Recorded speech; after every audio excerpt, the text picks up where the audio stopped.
Obrigado, meu irmão. Graça e paz, igreja, em nome de Jesus, amém? Amém. Todos vocês são muito bem-vindos. Hoje é um dia festivo, um dia onde, mesmo você, como eu, cuja mamãe já está na eternidade, mas você se alegra com as queridas mamães, e se alegra também com a memória da sua mamãe, né? Portanto, desde já o meu carinho, o meu apreço a todas as mamães, e a você como eu, que tem a sua mamãe já na eternidade, também o meu apreço, porque nós temos na nossa memória a nossa mamãe.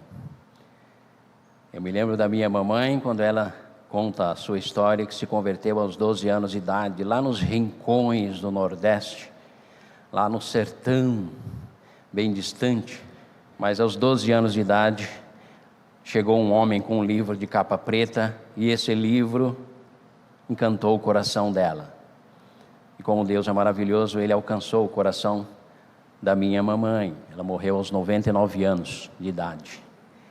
E ali aquela mulher, estou compartilhando isso para alegrar também o teu coração, que de repente a tua mamãe já partiu, né? E de repente ali, aquela mulher, aquela menina de 12 anos de idade, entrega a sua vida a Jesus, né?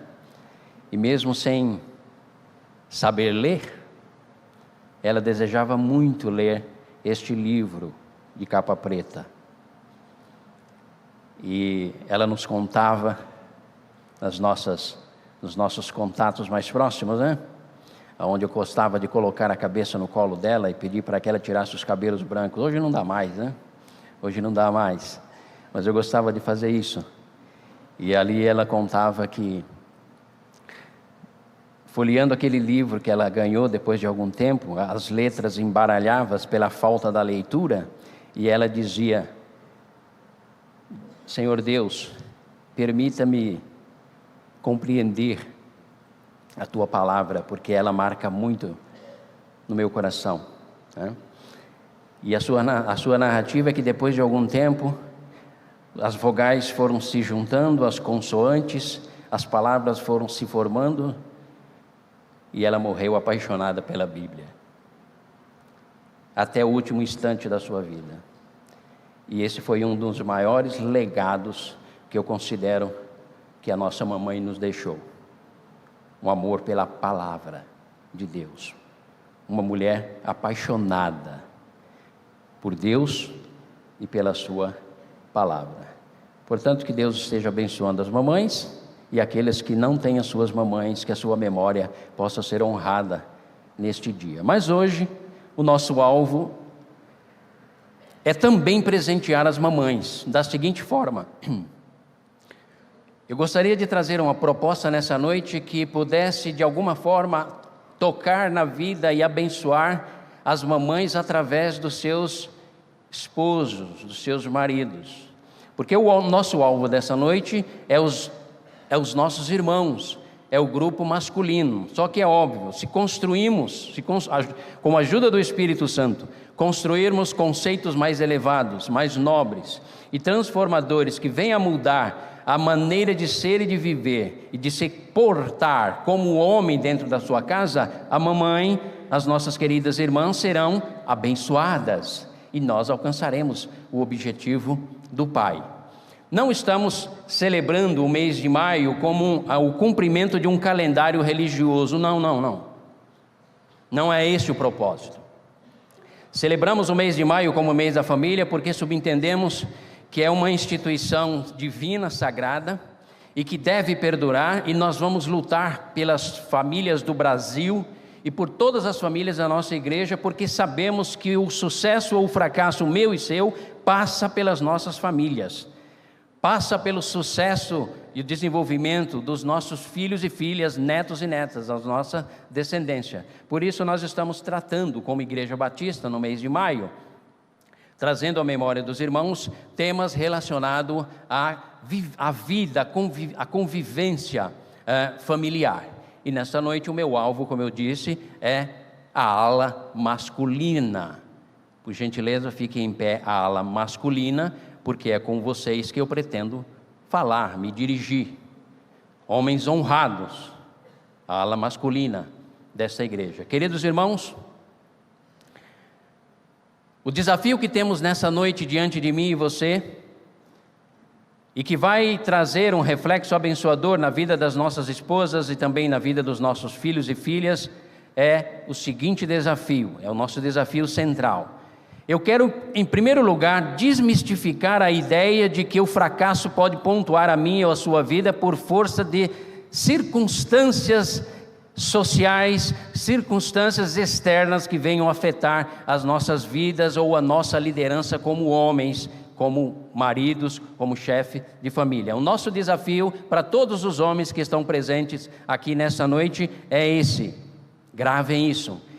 Em tempos difíceis de crise espiritual, moral, ética e social, é possível ser homem de família, homem de honra. Vou repetir. Em tempos difíceis de crise espiritual, moral, ética e social, é possível ser homem de família, homem de honra. Esse é o nosso desafio para nós nesta noite, como homens de Deus, homens da promessa, aqueles que têm da parte de Deus o privilégio e a responsabilidade de liderar as suas famílias. Amém, queridos? Posso orar por vocês? Vamos orar pelos nossos irmãos. Pai eterno, eu te agradeço pela vida de cada irmão, homem, chefe de família, profissional liberal, funcionário, cada um que exerce a sua profissionalidade, o seu potencial humano. Pai eterno, se porventura tivermos homens entre nós com baixa autoestima, dificuldade de liderar o seu lar, incapacidade de se relacionar com sua esposa, incapacidade de se relacionar com o seu mundo interior, com os seus pecados, com as suas deficiências, que o Senhor venha, através do Teu Espírito Santo, para trazer a eles o fortalecimento e a graça e a unção da autoridade que vem do trono do Rei da Glória, Jesus. Pai eterno, que nesta noite nós sejamos desafiados através dos homens da Bíblia, personagens bíblicos que vamos considerar, e aonde pontuar nas nossas vidas a deficiência que haja em nós, com a ajuda do Senhor, a capacidade de suplantação e de superação. Pai eterno, eu me uno a cada um dos meus irmãos, não para trazer peso ao coração e à mente deles, mas para ajudá-los a reencontrar e ocupar o lugar primordial na vida de todo homem, liderar com integridade a sua família, sendo um homem de família, um homem de honra. É a nossa oração e nós a fazemos em nome de Jesus. Amém e amém. Vamos aplaudir os nossos homens, queridas? Amém. Os irmãos podem sentar. Obrigado, queridos. Dentro da nossa proposta, pela manhã foi abordado o papel da mulher na família. E agora à noite, coube a mim trazer para toda a igreja e principalmente para os irmãos o papel do homem na família. Vamos considerar a vida de dois personagens bíblicos, porque eu acho bem salutar, bem saudável, quando nós acompanhamos a biografia de homens nas Escrituras, porque Deus é muito claro, Deus é muito transparente, sábio, como lhe é peculiar, e Ele não esconde nada, nem as fraquezas, nem as virtudes dos homens, nem os momentos em que erraram e nem os momentos em que acertaram. É por isso que o livro de Hebreus nos traz à mente que nós estamos rodeados de tão grandes nuvens de testemunhas, portanto, deixemos todo o embaraço e o pecado que tão de perto nos cerca e prossigamos para o alvo pelo qual Deus estabeleceu. Quais testemunhas são essas, queridos? Os personagens da Bíblia. Homens e mulheres que compõem esse livro sagrado, no qual está registrado as suas biografias. E através dela, e é isso que queremos propor nessa noite, através da vida desses dois homens, nós vamos aprender a ala masculina. E se em algum momento a irmã estiver aí empolgada no teu coração, porque eu sei que de repente acontece, e você tem vontade de cutucar o teu marido, o teu esposo, como quem querendo dizer, está vendo, está vendo? Mas não faça isso. Mas se você quiser dizer, fala a Deus, fala a Deus, pode falar, não tem problema não, ele não vai ficar chateado não. Porque o que mais nós precisamos é ouvir a voz de Deus, amados. Quero também abrir um canal direto de contato, de relacionamento com os homens, tanto via WhatsApp, que vocês podem pegar os nossos telefones, como as terças-feiras que nos encontramos aqui, homens em oração, homens que sentem a necessidade de melhorar o seu posicionamento, a sua performance como homem, como chefe de família e como pai, né? Então, temos um canal aberto aqui às terças-feiras, às 20 horas. E temos também todos os pastores que se colocam à disposição. Portanto, homem, não viva sozinho. Não se torne uma ilha. Procurem-nos. E saiba que estamos abertos para qualquer tipo de diálogo que venha contribuir para a sua edificação. Homem de família, homem de honra. Os dois homens que vamos considerar sobre a biografia deles, se encontra no livro de Juízes. Na verdade, a narrativa que você vai, se você gosta de anotar, você pode anotar desde o capítulo 1 até o capítulo 4, porque nós vamos considerar um pouco sobre a vida de Eucana, marido de Ana, e também de Eli, que tinha seus 2 filhos. A Escritura não registra o nome da esposa de Eli, simplesmente faz referência a Eli e aos seus 2 filhos, Ófede e Finéias. Mas Eucana tinha Ana, Penina, era cultural naquela época, tinha 2 esposas, e Ana era estéril. Mas o que nós vamos aprender é com o personagem Eucana. Antes, porém, eu quero colocar vocês no pano de fundo histórico, porque é muito importante para nós compreendermos as situações vivenciadas e experimentadas por um personagem bíblico. É importante nós considerarmos o contexto no qual ele viveu. E olha só, o contexto de 1 Samuel, assim como de Ruth, é o contexto dos juízes. E por que eu citei aquela frase que em tempos difíceis de crise espiritual, moral, ética e social é possível ser homem de honra, homem de família? Porque Eucana e Eli viveram exatamente num contexto muito complicado. O livro de Juízes, capítulo 1, versículo 25, vai te dar essa informação. Naquela época não havia rei em Israel, e cada um fazia o que bem entendia. Havia um verdadeiro caos social, havia uma desordem, porque após a morte de Josué não ficou um sucessor, ficou uma geração, e logo que essa geração veio a padecer, a geração posterior não tinha liderança, não foi deixado um legado de liderança. E aí a Escritura nos narra um dos períodos mais críticos da história de Israel, 350 anos, mais ou menos, 3 séculos e meio, o livro dos Juízes. E nesse período não havia uma direção centralizada, cada um fazia o que queria. Tem até episódios lá horrendos, como a dos benjamitas, uma tribo que cometeu lá uma atrocidade absurda. Então, nesse contexto, a semelhança do livro também lá no Novo Testamento, quer ver? Eu quero ler para os irmãos, para nós entendermos a relação entre um tempo e outro, porque aí fica melhor a sua compreensão e a minha compreensão. Se lá no período em que Eucana estava vivendo, e ele era um período difícil socialmente, espiritualmente, moralmente, Paulo vai lá em Timóteo, 2 Timóteo capítulo 3, nos dizer que no meu e no seu tempo também seria assim. E aí vem a seguinte proposição: se Eucana experimentou ser um homem e se tornou um homem de honra, um homem de família, eu e você, nos tempos nossos, olha os nossos tempos, 2 Timóteo 3:1, saiba disso, irmãos, igreja, saibam disso, Paulo já falando a respeito do futuro, saibam disso, nos últimos dias sobrevirão tempos terríveis, os homens serão egoístas, avarentos, presunçosos, arrogantes, blasfemos, desobedientes aos pais, ingratos e ímpios. Esse é o contexto que eu e você estamos vivendo. Por que eu estou citando esse contexto?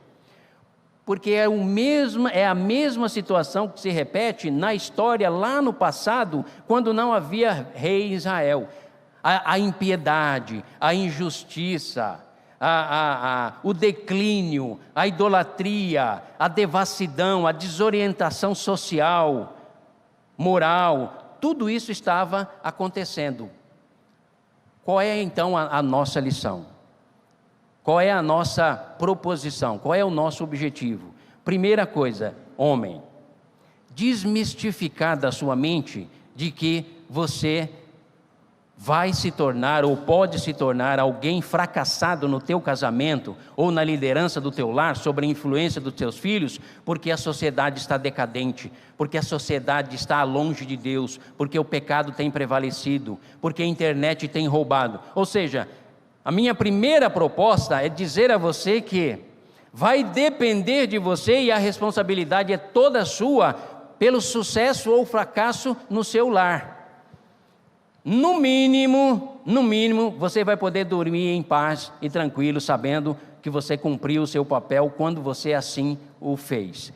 Então, em tempos de crise, assim como viveu Eucana naquela época, e se tornou o exemplo e a referência que eu vou trabalhar daqui a pouco, nós nos últimos dias também podemos experimentar essa mesma transformação, essa mesma autoridade. O que eu estou querendo dizer é o seguinte: pare de arrumar desculpas para o teu fracasso e assuma o teu papel.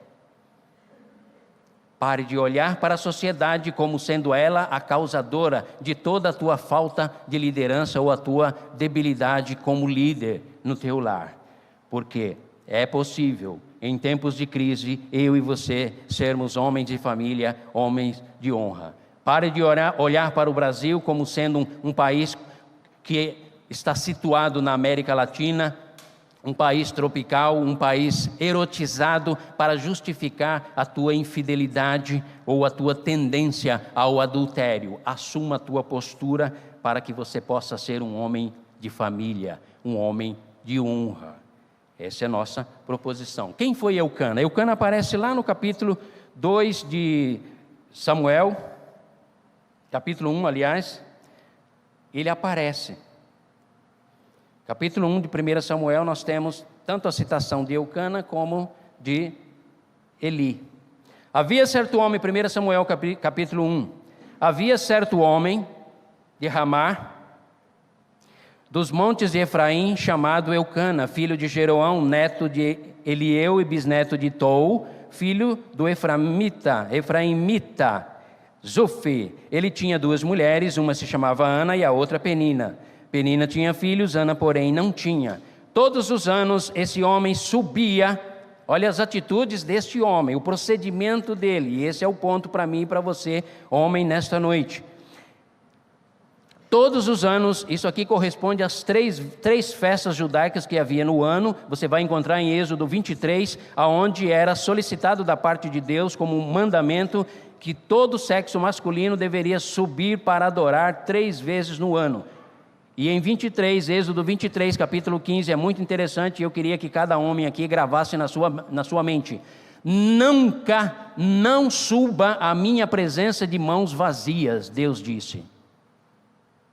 Não suba à minha presença de mãos vazias. Era um mandamento lá de Êxodo 23, versículo 15. Eucana se enquadrava exatamente no traçado estabelecido por Deus através da sua palavra via Moisés. Então por aí você já começa a tirar exemplos práticos de qual o papel que você deve exercer no contexto da sua família se você deseja ser um homem abençoado. A sua esposa está torcendo aí, fala Deus. É bom. Todos os anos esse homem subia de sua cidade a Siló para adorar e sacrificar ao Senhor dos Exércitos. Lá, agora aparece a figura, a família do outro homem que nós vamos trabalhar, Eli. Lá, Ofte e Finéias, os 2 filhos de Eli, eram sacerdotes do Senhor. No dia em que Eucana oferecia sacrifícios, dava porções à sua mulher Penina e a todos os filhos e filhas. Cuidava da parte espiritual, da espiritualidade, a semelhança de Jó, que oferecia os sacrifícios a Deus, e ele ainda dizia assim: vai que os meus filhos tenham pecado contra o Senhor, eu já vou oferecer por antecipação para salvaguardar eles. Ou seja, um homem preocupado não apenas com o sustento material, financeiro, mas com a espiritualidade da sua família, dos seus filhos amados. É uma responsabilidade, mas é um grande privilégio que Deus nos dá, como homens, maridos e pais. No dia em que Eucana, versículo 4, oferecia sacrifícios, dava porções à sua mulher Penina e a todos os seus filhos e filhas dela. Mas a Ana dava uma porção dupla, dobrada. Mas Ana dava uma porção dupla porque a amava, apesar de o Senhor a tinha deixado estéril, companheiro. Percebe? Cuidava dos filhos, cuidava da espiritualidade dos seus filhos, tinha uma preocupação em zelar pelo bem-estar espiritual dos seus filhos e também tinha uma preocupação com as carências e as necessidades da sua esposa. Por quê? Porque Ana era estéril.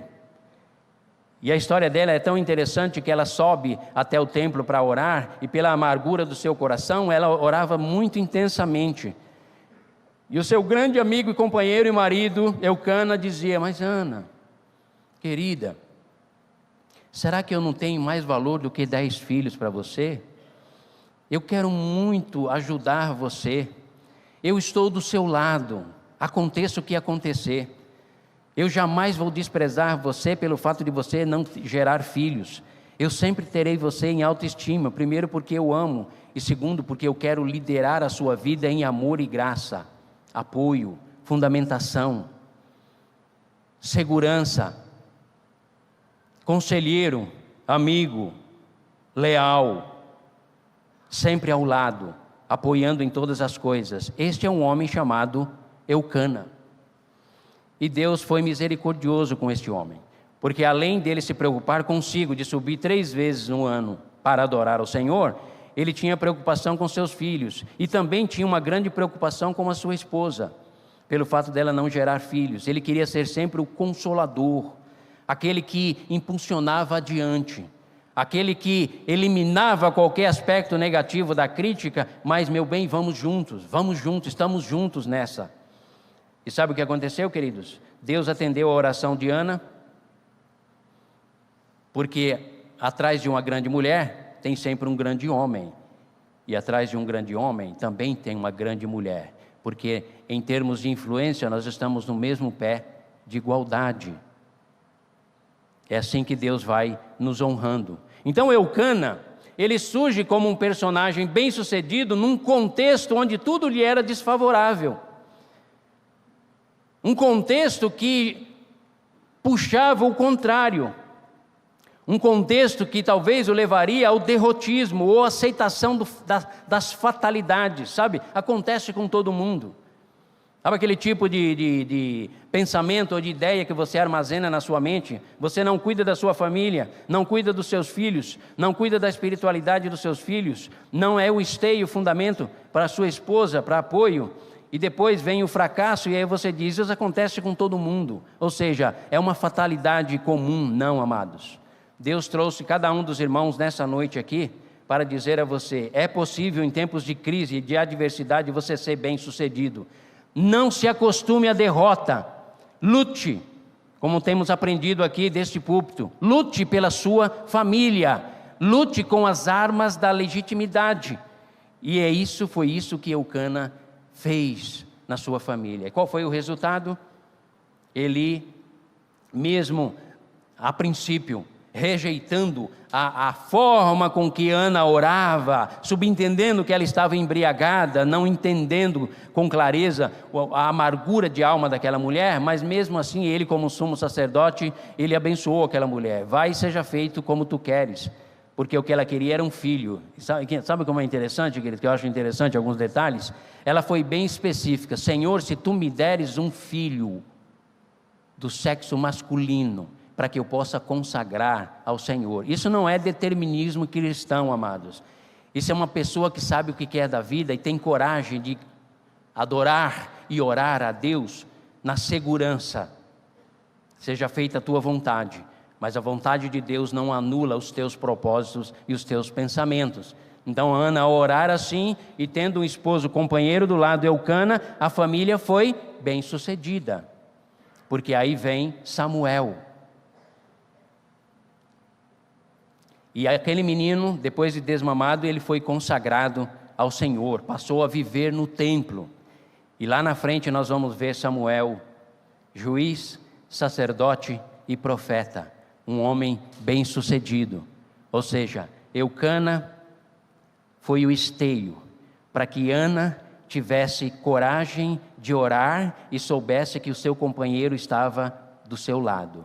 Os filhos deles, que foram 6 filhos que eles geraram, também receberam o rebote, a influência pela determinação deste homem, que só aparece aqui, Eucana, um simples levita, mas que teve atitudes nobres, atitudes sublimes, e sobre liderar e construir a sua família em meio a um contexto completamente desfavorável.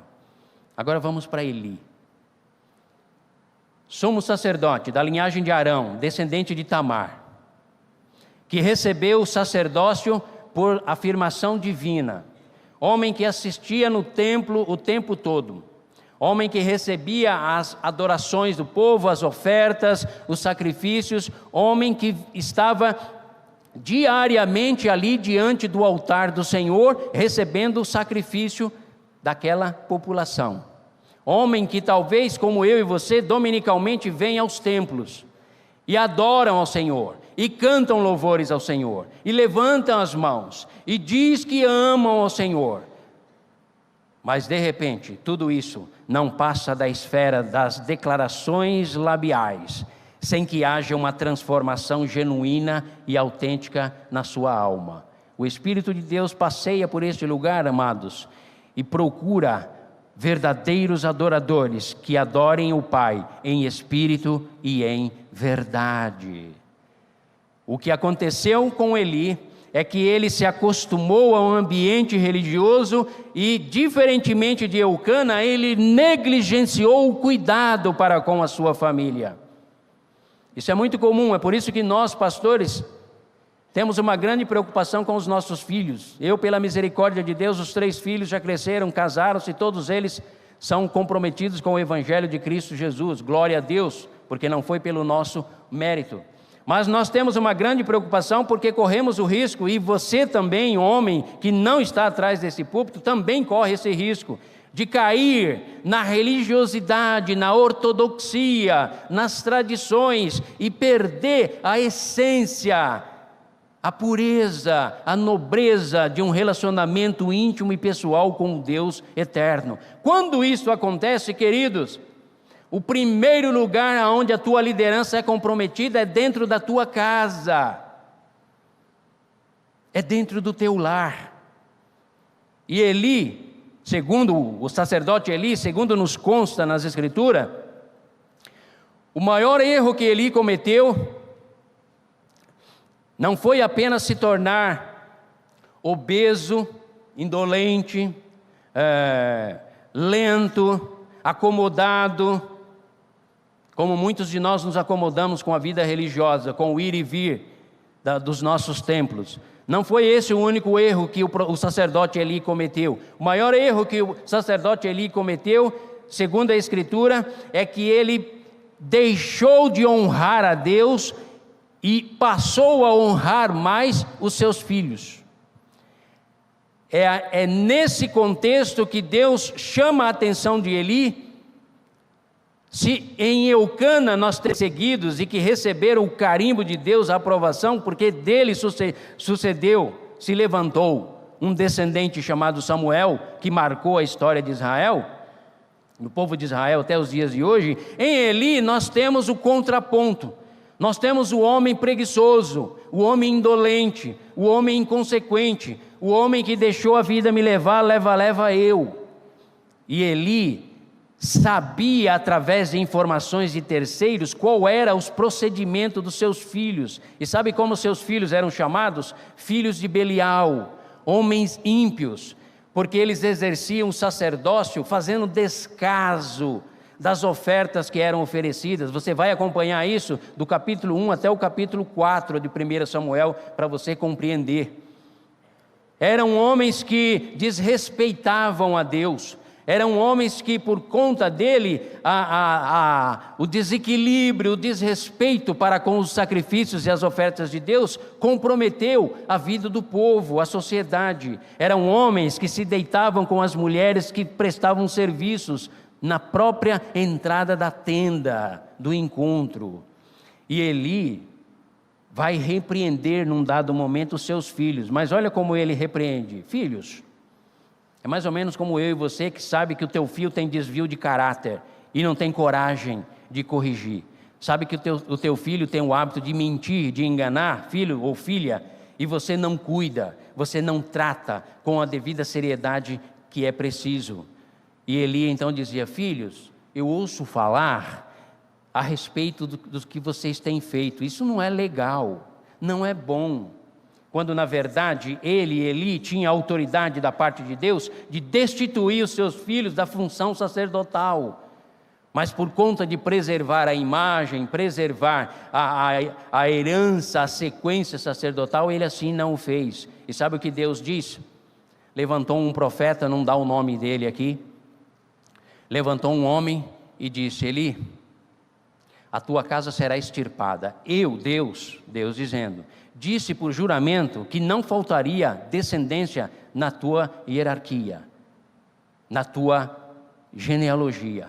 Mas eu refaço o que eu disse e digo: nunca mais nenhum de vocês ocupará o meu templo, o meu sacerdócio. Sabe por quê, Eli? Porque você amou mais os teus filhos e honrou mais os teus filhos do que a mim, do que a Deus. Homens de Deus, nesta noite, através do personagem Eli, Deus chama eu e você para uma conversa séria, uma conversa de homem para Deus, ou de Deus para o homem. E nessa conversa, Deus diz para mim e para você: seja um homem de família e não um homem da família. A diferença de um homem de família para um homem da família é que um homem de família, ele veste a roupa da família, ele marca a presença na sua família, o DNA da sua família, o direcionamento é definido por ele em concordância com a sua esposa no exercício da sua liderança. Mas ele é um homem que a família faz parte das pequeninas células que circulam no seu corpo. Já um homem da família é aquele que traz o pão apenas, é aquele que brinca e se diverte apenas, é aquele que está presente para acarinhar a esposa apenas. Mas um homem de família, ele cuida de todos os detalhes e ele veste definitivamente a roupagem e assume todos os seus papéis. Eucana assim o fez e foi bem sucedido. O sacerdote Eli, mesmo exercendo as funções sacerdotais, ele errou. E é por isso que eu amo a Bíblia. Deus não maqueia nada, Deus deixa as coisas bem claras para nós. Eu e você, como homem, como chefe de família, temos da parte de Deus a possibilidade de acertar, desde que sigamos os exemplos que são colocados diante de nós e venhamos assumir o nosso papel como homens de honra, homens de família. E aí o resultado para Eli, para o sacerdote Eli, foi desastroso. Por conta da falta de liderança deste homem dentro do seu lar, todo Israel foi comprometido, a nação foi comprometida, porque eles decidiram, movidos pelo ímpeto religioso, pelo simbolismo da própria arca que representava a presença literal de Deus, esses dois filhos de Eli, Ofni e Finéias, achando que pelo simples fato de serem filhos de sacerdote, eles já tinham a vitória e a aprovação de Deus, como se Deus comungasse ou aprovasse o erro, eles decidem ir à batalha com os filisteus. E aí a Escritura nos registra a tragédia que foi. A tragédia que foi. E que tragédia foi essa? Num só dia, a arca foi tomada pelos filisteus. Ofni e Finéia foram mortos. A notícia chega até Eli, gordo, obeso, nada contra a obesidade, mas no caso de Eli, era uma obesidade mórbida, também espiritual. Ele recebe a notícia, cai de costas, segundo a Bíblia, bate a cabeça no patamar da escada e vem a falecer. A mulher de Finéias, grávida, a ponto de dar à luz, ao receber a notícia da morte do seu marido, entra em trabalho de parto, morre a mulher, morre a criança. E toda a descendência do sacerdote Eli foi extirpada. Você que está acostumado com o Deus que muitas vezes é concebido na tua mente, que aprova tudo que você faz, ou a maneira com que você vive, ou a forma com que você conduz a sua vida, e você acha que não há nenhum comprometimento, nesta noite Deus vem na contramão de tudo isso e diz: homens de boas novas, sejam como Eucana, e não como Eli. Liderem os seus lares, segundo o projeto que Deus estabeleceu. Assim como esposas, sejam ajudadoras, cooperadoras, aquelas que, junto com os seus esposos, ela se torna a mulher sábia, que edifica a sua casa, e não a mulher estabanada, desarrumada, desequilibrada e que destrói a sua casa com as suas próprias mãos. Se há responsabilidade masculina na liderança, há responsabilidade feminina na submissão e na equação, no equacionamento de tudo aquilo que diz respeito à construção e o estabelecimento de um lar genuinamente cristão, onde Deus é glorificado. Não há como fugir disso, amados. Se alguém te disser qualquer outra coisa, não é a proposta de Deus. Se alguém disser para você que acontece automaticamente, enganou você. É todo um processo pelo qual eu e você devemos estar passando e ao mesmo tempo pedindo a Deus: Pai, ajuda-me neste projeto. Se tu tens liderança fraca dentro da tua casa, tu precisas orar a Deus e pedir: dar-me sabedoria, porque aquele que tem falta de sabedoria, diz-nos Tiago, peça a Deus, que a todos dá com liberalidade e não lança em rosto. Portanto, amados, nesta noite, eu e você, homens de Deus, somos convidados a viver dentro dos nossos lares, no exercício da nossa liderança, a graça, a manifestação do amor, a manifestação da glória do Deus Todo-Poderoso. Eucana foi bem sucedido. Eli experimentou Icabode. Lá no último versículo do capítulo 4. Icabode, a glória do Senhor se foi, porque a arca foi levada. É isso que significa essa palavra, Icabode. Foi declarado pela mulher de Finéias quando recebeu a notícia de que a arca havia sido levada. Nesta noite, amados, não tenho nenhuma pretensão de pesar sobre o teu coração ou sobre a tua vida. Quero apenas conscientizar a mim pessoalmente, como pai e agora como avô, que agora temos 3 netinhas, 2 já nasceram e uma está em processo, para entendermos que há uma geração que vem após nós e que depende da maneira com que eu e você, e principalmente a ala masculina, nos relacionamos com Deus. Elas dependem disso. Contaremos às futuras gerações todos os benefícios que o Senhor nos tem feito. Não esconderemos nenhum deles. E como nós contaremos? À medida em que nós vivemos, experimentamos e lideramos os nossos lares dentro da proposta que o próprio Deus Todo-Poderoso estabeleceu. A Escritura é muito clara, amados. é muito clara, e nós como igreja não temos a pretensão de agradar ninguém, mas sim de possibilitar a transformação. A Escritura é muito clara: eis que coloco diante de vós o caminho da morte e da destruição. Se não obedeceres a minha voz, não se submeteres aos meus mandamentos, às minhas ordenanças, aos meus preceitos, não comereis do melhor da terra, peregrinareis por esta terra e sofrereis terríveis danos. Coloco também diante de vós o caminho da vida, da prosperidade e da bênção. Se tão somente obedecerdes a minha voz, não se curvares diante a nenhum outro Deus, não teres ídolos diante de vós, teres a mim unicamente como Senhor absoluto e como o quinhão, a recompensa maior para todos vocês. Entrareis pela terra, possuireis a terra, sereis bem-sucedidos, e os vossos filhos e filhas herdarão a minha possessão e serão abençoados por toda a eternidade. Pais,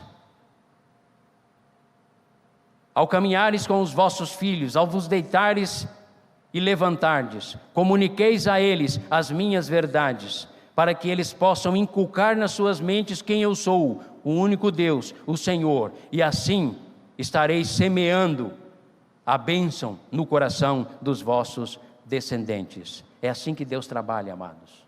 Essa é a proposta do Deus eterno, e nada pode fugir a nenhuma dessas propostas, e elas são extremamente abençoadoras. Eucana, bem-sucedido, gerou Samuel, que se tornou juiz, sumo sacerdote e profeta.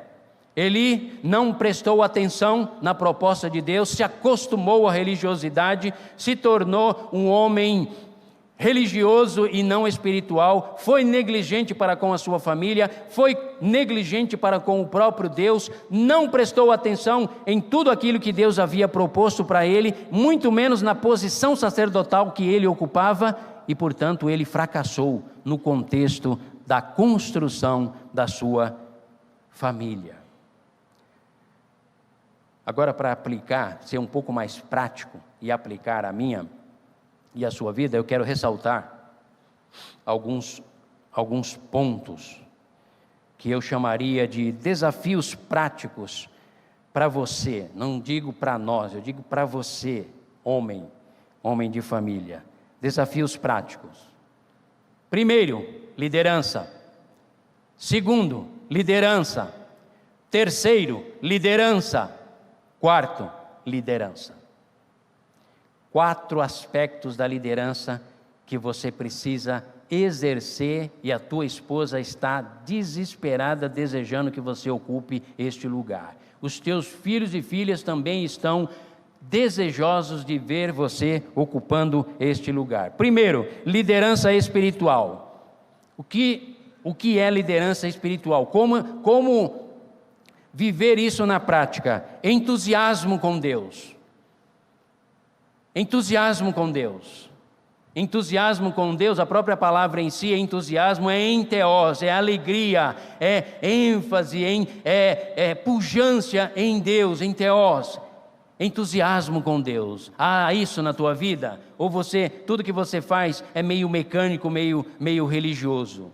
Há entusiasmo. Alegrei-me quando me disseram: vamos à casa do Senhor. Quem me dera. Não vejo a hora de me apresentar diante do altar do Senhor, porque vale mais um dia lá do que 1000 dias em qualquer outro lugar. A minha alma, como a minha alma é como a corça, que anseia, anelos pelos átrios do Senhor. Eu não vejo a hora de derramar o meu coração diante do Senhor, porque Ele é o meu quinhão, Ele é a minha recompensa, Ele é a razão maior da minha existência. Entusiasmo com Deus. Isso vai fazer de você um bom líder espiritual, principalmente no contexto do teu lar. Porque de repente você vive um cristianismo pesado, enfadonho, obeso, obsoleto, arcaico, pesado demais. E aí os teus filhos olham para você e dizem: não quero isso para a minha vida. Vocês sabiam que na Fundação Casa, mais de 60% dos meninos que estão lá são oriundos de igrejas evangélicas, de famílias evangélicas? É verdade. Eu estive lá durante 1 ano e meio e eu ficava abismado quando conversava com aqueles meninos que eram filhos de possíveis cristãos, que batiam nas esposas, que maltratavam os seus filhos, que não os respeitavam, e criou traumas traumas tão profundos que dentro da Fundação Casa a gente tinha que evitar se referir a Deus como Pai, porque a imagem paterna que havia na mente daqueles meninos era a imagem de alguém cruel, desonesto, injusto, corrupto e sujo. E a gente era obrigado muitas vezes a evitar. Entusiasmo com Deus produz uma boa liderança espiritual. Amor e devoção à Bíblia. Qual foi a última vez, perguntei isso nos homens na terça-feira, que o teu filho ou a tua filha te viu debruçado diante da palavra de Deus, emocionado com o teu coração, porque a palavra que é viva e eficaz, mais penetrante do que uma espada que corta de ambos os lados, traspassou a tua alma, te levou ao quebrantamento, te levou ao êxtase e à glorificação de Deus. Qual foi a última vez? Quando pedimos muitas vezes para uma criança para que ela desenhe algo que corresponda, lhe traga felicidade, se nós colocarmos muitos dos nossos filhos juntos, raríssimas vezes um deles vai desenhar a Bíblia. Pode desenhar um passarinho, pode desenhar a natureza, pode desenhar a praia, pode desenhar o sol, pode desenhar a casa, qualquer outra coisa. Mas de repente a gente observa que talvez as nossas crianças não têm paixão pela Bíblia, porque eu e você como pai, ou até mesmo como mãe, não temos sido pessoas apaixonadas. E é como dizia Napoleão, quando ele discursava para os seus exércitos franceses, quando iam à batalha: a ruína da França, do Império Francês, só será impedido quando houver um derramar de paixão no coração de cada soldado e que o leve a lutar apaixonadamente. Mas ele dizia: porém, paixão, só os homens apaixonados são capazes de infundir naqueles que estão à sua volta. Essa é uma boa frase de Napoleão. Então, liderança espiritual envolve entusiasmo com Deus, amor e devoção à palavra de Deus, estudo da palavra de Deus. Bem-aventurado o homem que não anda segundo o conselho dos ímpios, não se detém no caminho dos pecadores, nem se assenta na roda dos escarnecedores. Antes tem o seu prazer na lei do Senhor, e na sua lei medita de dia e de noite. Amém, queridos? É isso que Deus espera de mim e você, homens. É isso que o teu filho e a tua filha espera. Além de levá-los às atividades dominicais da igreja, no sábado, no domingo, além de tudo isso, porque tudo isso é um mero complemento ao que você já vem executando no seu lar. Não há como a igreja substituir o papel do homem ou da mulher na liderança do seu lar. Não adianta acusar a igreja que é necessário inventar. Não, a igreja pode ter múltiplas atividades, múltiplos ministérios, mas nada disso vai substituir o papel da liderança espiritual que eu e você, como homem e como mulher, mãe, exercemos nos nossos lares. Entusiasmo, devoção, alegria, gosto, prazer. Como diz o profeta: ao comer a tua palavra, Senhor, a princípio ela era amarga, como nessa noite, dá a impressão que é um peso sobre a sua vida. Dá a impressão que é um evangelho que você não quer muito, porque você gosta do evangelho light, aquele que fala as tuas emoções, e hoje Deus está falando a tua razão, a tua espiritualidade. A princípio ele é amargo, mas o profeta diz: porém, depois de degustá-lo, depois de mastigá-lo, tornou-se doce como mel. Por quê?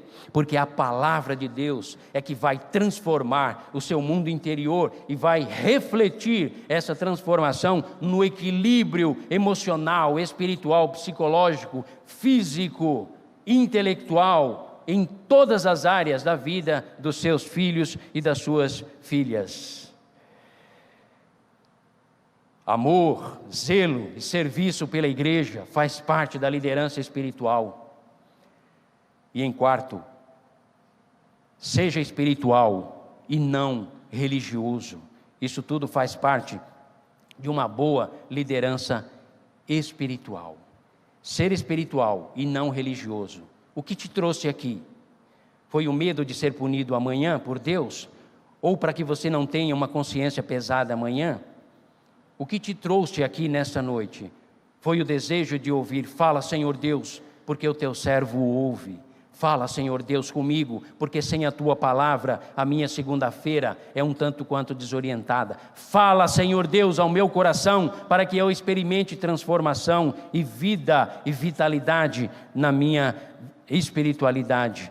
Liderança espiritual. Liderança emocional. Primeiro, dentro da liderança emocional, dentro do teu lar, no contexto da tua família, transmita lucidez e segurança nas decisões. Liderança emocional. Uma esposa se sente muito bem estabelecida e tranquila quando ela percebe no homem que Deus lhe deu, no seu esposo, que ele tem lucidez, ele procura sempre transmitir lucidez e segurança nas suas decisões. Segundo, B, crie um ambiente de aceitação de todos, sem preferência. Não cometa o erro de Jacó. Não tenha preferidos, crie um ambiente de aceitação e de inclusão de todos os filhos. Isso você vai construir um esteio, um fundamento emocional. Terceiro, assuma a responsabilidade final de possíveis erros. Jamais aponte, não falei para você, esposa? Não, meu amigo, assuma. Mulher, não deu certo, tudo bem, vamos seguir em frente. Assuma as responsabilidades de possíveis erros que aconteça dentro do seu lar. Nunca faça, preste atenção, homens e mulheres, nunca faça comentários negativos dos seus para os outros. Isso nós adotamos em casa. Jamais, nunca jamais você vai me ouvir falar negativamente sobre os meus filhos, sobre a minha esposa, porque aprendemos que é preciso zelar pelo respeito, pela dignidade. E se temos algumas diferenças, tratamos em casa. Isso tudo vai construir, vai ajudar você a exercer uma liderança emocional.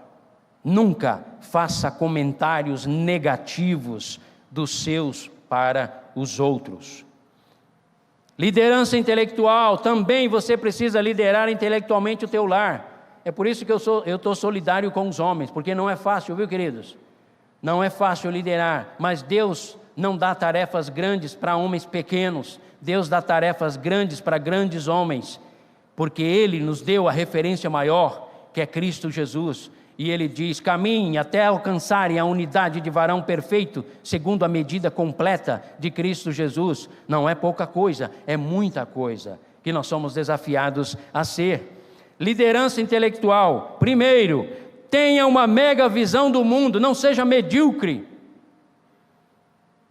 Alguns pais acham que está difícil criar os filhos. Por quê? Porque eles estão acomodados na sua intelectualidade. Enquanto seus filhos estão recebendo milhares e milhares de informações, eles estão lá no passado, no tempo da carroça, e não querem se atualizar. Aí eles acham as crianças rebeldes. Não.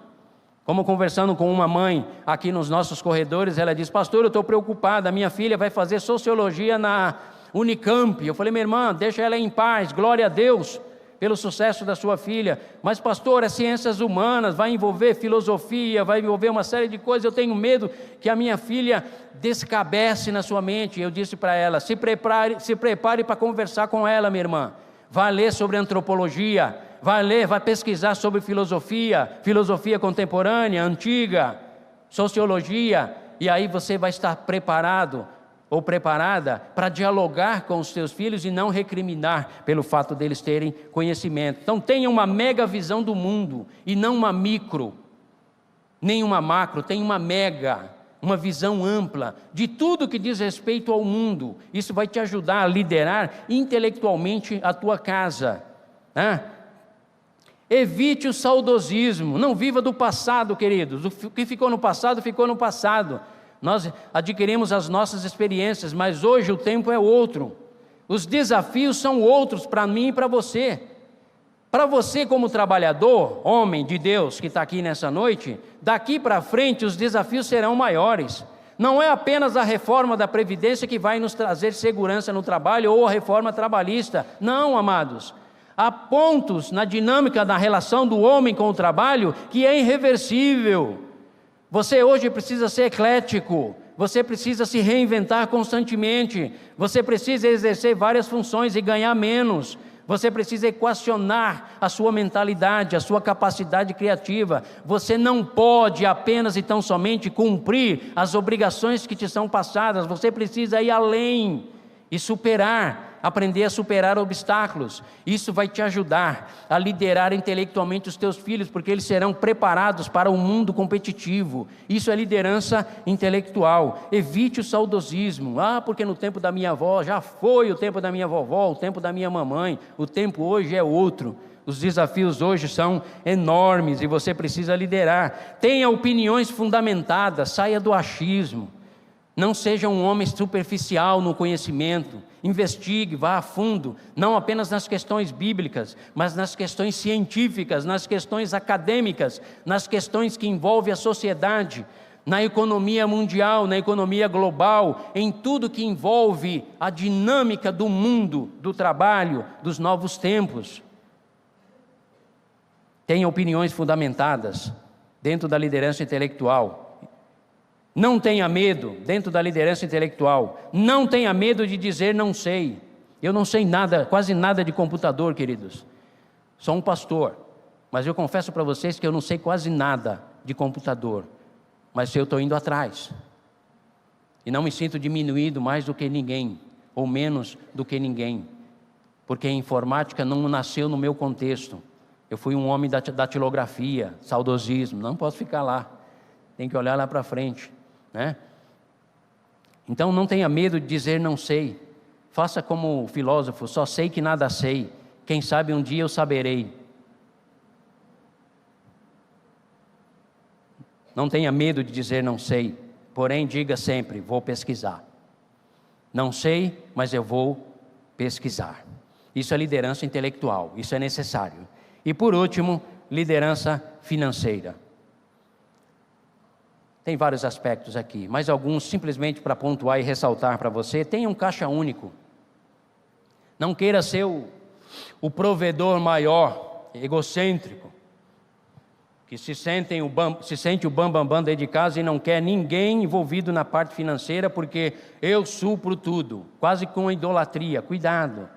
Ensine os teus filhos a fazer parte da vida econômica do lar, porque assim eles vão aprender a administrar o seu dinheiro e cooperar, e serão moços e moças de família, assim como eu e você somos homens de família, e as nossas esposas são mulheres de famílias. Então tenha um caixa único. Segundo, estabeleça a participação de todos nas finanças.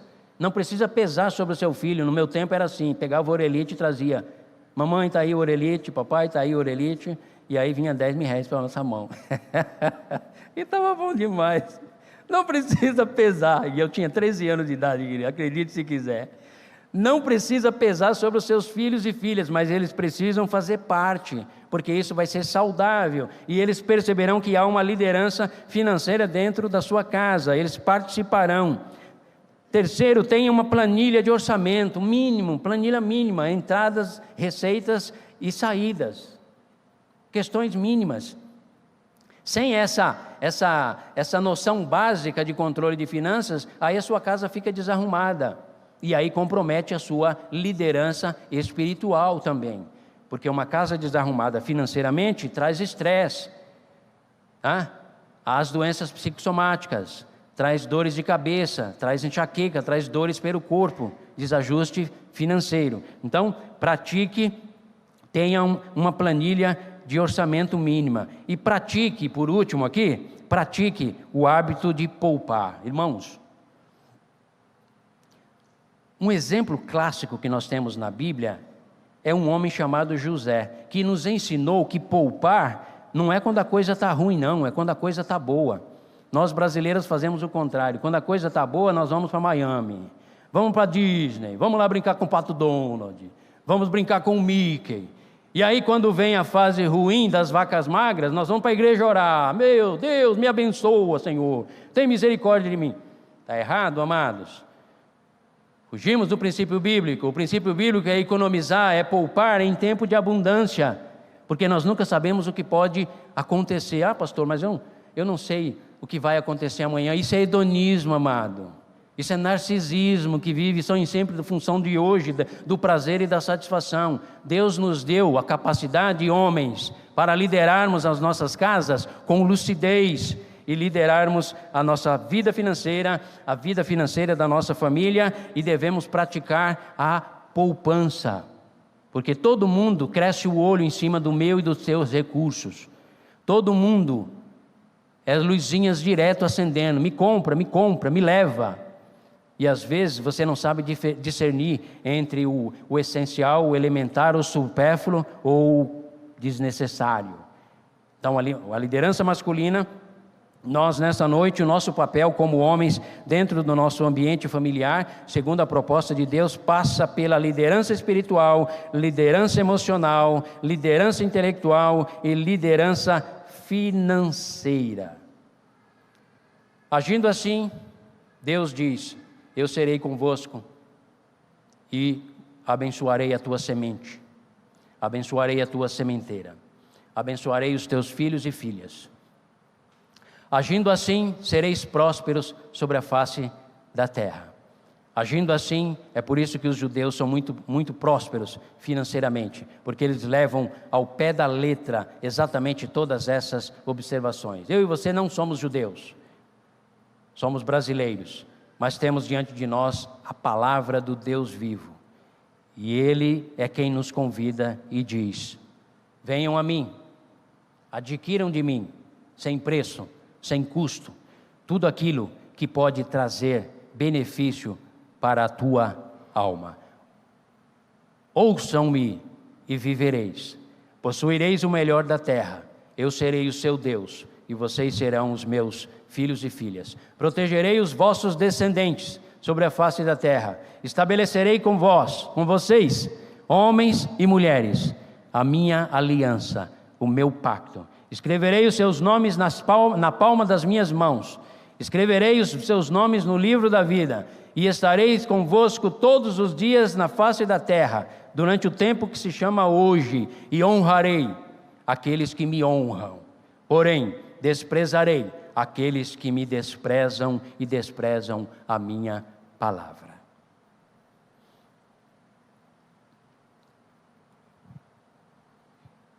Em tempos de crise, difíceis, de crise espiritual, moral, ética e social, é possível eu e você ser homem de família, homem de honra. Amém, queridos? Que o Deus eterno nos ajude neste grande desafio. Não tente vencê-lo sozinho. Clame a Ele por misericórdia, e que a graça do Deus Todo-Poderoso possa ajudar a mim e a você, porque se existe alguém interessado em ver os nossos lares bem-sucedidos e abençoados, as nossas esposas, os nossos filhos e filhas, é o Deus Eterno Todo-Poderoso, porque as nossas famílias é um projeto de Deus. Na contramão de tudo isso, quem está de olho para nos roubar, matar e destruir é o inimigo das nossas almas. Porém, aquele que está convosco, diz João, é maior do que aquele que está no mundo. Não temam o mundo, não temam o crack, não temam a cocaína, não temam o traficante, não temam o assassino, não temam o desgoverno, não temam nenhuma força negativa que possa destruir ou causar danos à sua vida. Temam ao Senhor, ouçam a sua voz, submetam-se a Ele e sereis abençoados. Vamos orar, querido? Feche seus olhos.